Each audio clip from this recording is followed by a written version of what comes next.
Deon, it's great to see you again. You too, brother. How are you? I'm good. I haven't seen you in a month of Sundances, it seems. I know, man. I gotta get. I'm gonna be at the next Sundance for sure, man. I missed this year. We're going out to dinner when you come out. I can't wait. I like to have steak and mashed potatoes, please. You got it. No problem. Mm. I'll get you a tomahawk steak. Tomahawk. That's what I'm talking about. And Joseph, good to see you too. I mean, we've talked a few times on Power Book Mm-hmm. and all. This is Deon. You just scare the pants off me. There you go. I just got to say it. Yeah, you know what, man? It's a fun movie, man. And I think this movie is really, really cool based on the fact that when we talk about independent filmmaking, this is it. We don't get enough light, man, when you talk about real independent filmmaking. We made this movie during the height of the pandemic. It was the first movie to be shot during the pandemic. We did it very unconventional. I called Joe up. I called T.I. up. I said, man, come on down here. I got this idea. And they was like, it's COVID. And I said, it don't matter. It can't. The Rona won't get us. No, but it was a great experience, man. And people believed in me. And we were able to pick these cameras up with Chris Duskin and make a very, very cool movie that, to me, means a lot. It's actually become one of my favorite films. It's shot beautifully. People just love the film and they got to have the theatrical experience. But because of the personal nature of the movie in itself, I think it's really going to serve people to have this on whatever, their tablets or phones, or, watching it on their big screen TVs at home. And we're finding a lot of people that saw it in the theaters are really excited about seeing it again, in this little personal bubble that they get to explore their own fears. Yes. Yeah, I suggest that you see it on the biggest screen you can, at home, because your lighting, everything that you did, it reminded me so much of a Hitchcock film. Man, thank you so much. Yeah, I think without borrowing, I believe movies like The Shining and some of these films are just in your subconscious whenever you get into a world. And obviously, that movie has always been a big inspiration for me, even with The Intruder with Dennis Quaid. So to be able to kind of use some of those tools that Stanley delivered in his amazing work was really cool. And yeah, some of the hallways, some of the things dealing with the mind over the physicality is some things that we really was fighting and exploring for in this little movie. Yeah, Deon and Chris Duskin together really created this beautifully artistic world that the message is able to live on, and it becomes a psychological horror film.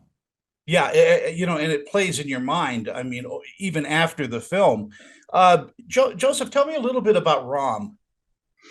Rom is a really interesting character that we were developing in real time. I mean, Deon is great because Deon knows me personally. And so it was more not like we weren't like trying to get away from the Tommy character that I'm really known for, more as much as it was more just kind of like putting elements of myself into Rom. And Deon's like, no, we'll make him a novelist instead of that. And he'll like, because I love history stuff. Oh, we'll make it more about history. And no, you need to know more about that. And so really Deon was allowing these smaller, different aspects of my life to be highlighted within the character of Rom. And I really enjoyed playing him. And I think that a lot of people share Rom's fear of commitment, because when you got a good thing going, it's do you take that next step? And inversely, if you're in a terrible relationship, do you take that step to get out of it, or is it easier just to be complacent? And so these fears of mediocrity, I think, are explored in the film as well. That I love rewatching the film because I often find something new. Yeah, I mean, and your cast that you get to play with is just amazing. Everybody's excellent. Ido Goldberg is stellar.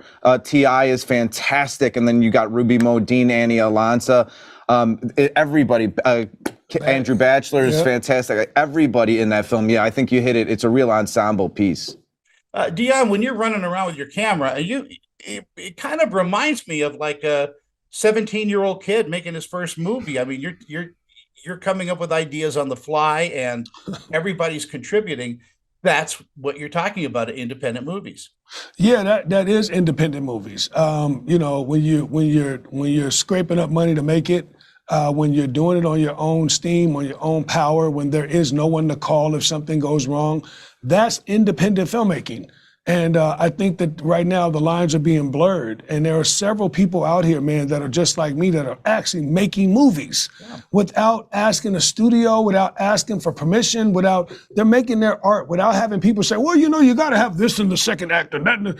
It's like, no, man, this is art. This is a canvas. So for me to be able to make a horror film that actually has a global message about fear, and then on the flip side of that message is how I believe you could defeat fear, which is faith. That's art.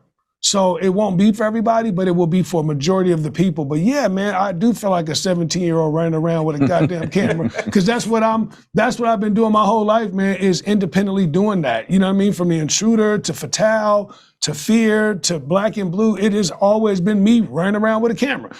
You know what I mean? And the results have been very cool. How about you, Joseph? Are you going to be running around with a camera pretty soon? Are you going to hop behind and do more producing?